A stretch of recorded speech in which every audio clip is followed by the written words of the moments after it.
Latihan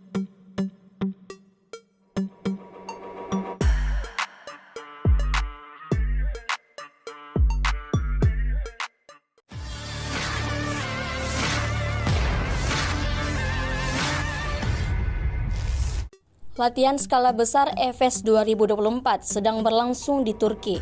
Rekaman saat sesi latihan beredar di media sosial Telegram pada Jumat 31 Mei 2024. Terlihat dalam rekaman kapal besar diiringi dengan kapal-kapal kecil di sampingnya, ditambah dengan dukungan penerbangan helikopter di atasnya. Saat kapal besar tersebut berhenti di pesisir laut, beberapa infanteri militer turun dari sana. Kendaraan lapis baja ikut turun dari kapal tersebut dan diikuti para personel militer di belakangnya. Sesi latihan pun dimulai dengan menembakkan amunisi dari tank. Video ini telah ditonton ribuan orang dan menjadi perbincangan warganet.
Download Tribun X sekarang, menghadirkan lokal menjadi Indonesia.